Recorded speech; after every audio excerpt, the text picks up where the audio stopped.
अगर supreme court नहीं टोकती, बिहार सरकार को फटकार नहीं लगाती, तो उपेंद्र कुशवाहा के बेटे मंत्री बने रहते। सवाल तो ये खड़ा होता है कि भैया आप क्या संविधान से भी ऊपर हैं? क्या बीजेपी एनडीए सुप्रीम कोर्ट से ऊपर है? क्योंकि सुप्रीम कोर्ट ने दूसरी बार फटकार लगाई और सवाल किया कि आखिर कब तक और किस हैसियत से उपेंद्र कुशवाहा के बेटे मंत्री बने रहेंगे। 20 नवंबर को उपेंद्र कुशवाहा के बेटे ने मंत्री पद की शपथ ली। उस समय सब हैरान। इसके बाद चर्चा थी कि बीजेपी उनको कहीं ना कहीं जो है वो किसी सदन का सदस्य बनाएगी, लेकिन बीजेपी ने ऐसा नहीं किया। फिर सम्राट सरकार में अप्रैल में फिर से उपेंद्र कुशवाहा के बेटे मंत्री बन गए।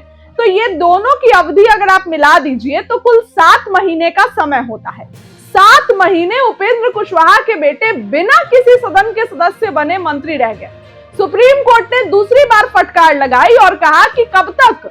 इसके बाद बीजेपी आनन फानन में अपने भूमिहार नेता देवेश कुमार का इस्तीफा करा देती है। हालांकि उनका कार्यकाल अगले साल 2027 में खत्म होना था, लेकिन बीजेपी को क्या सूझा कि बीजेपी कल ही उनका इस्तीफा करा देती है। अब आज नोटिफिकेशन जारी हो सकता है और उपेंद्र कुशवाहा के जो बेटे हैं उनको किसी भी सदन का सदस्य बनाया जा सकता है, ये तो आपको पता है। लेकिन भूमिहारों की बलि क्यों चढ़ रही है? विवेक ठाकुर और सीपी ठाकुर के कारण ही भूमिहारों का वोट बांकीपुर में नहीं टूटा और वो सीधे सीधे वोट बीजेपी के पास गया। अगर टूटता तो प्रशांत किशोर के पास जाता। जो रिपोर्ट्स हैं उसके हवाले से बता रही हूं। विजय कुमार सिन्हा डिप्टी सीएम थे, डिमोशन कर दिया गया, कृषि मंत्रालय उनको दे दिया गया।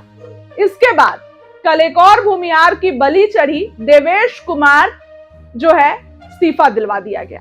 भैया कब तक ऐसा होगा? सम्राट चौधरी ने अपनी जाति उपेंद्र कुशवाहा के बेटे को मंत्री बनाए रखने के लिए भूमिहारों से बगावत कर दी और अब बीजेपी में बगावत शुरू हो गई है। बीजेपी में कई नेता नाराज चल रहे हैं। विजय कुमार सिन्हा की भी खबरें आई हैं कि नाराज चल रहे हैं। देवेश कुमार तो हैं ही, और आप अगर देखिए बीजेपी में जो जीवेश कुमार मिश्रा है, सदन में वो भी गुस्सा गए थे, सदन में वो भी गुस्सा हुए थे। तरारी से विशाल पांडे वो भी नाराज चल रहे हैं। तो बीजेपी में कहीं ना कहीं इस तरीके के अब नेता नाराज चल रहे हैं, सिर्फ और सिर्फ इसलिए कि इसमें कोई जरूरत नहीं थी कि बीजेपी देवेश कुमार का इस्तीफा कराकर उपेंद्र कुशवाहा के बेटे को मंत्री बनाए रखे। खबर ये आ रही है और देखिए बीजेपी में बगावत शुरू हो गई है कि जिन भूमिहारों ने आपका बांकीपुर में थोड़ा मोड़ा साथ दिया, आप तो उनके साथ बगावत कर रहे हैं। खबर जो आई है उसके हिसाब से खबर बता रही हूं।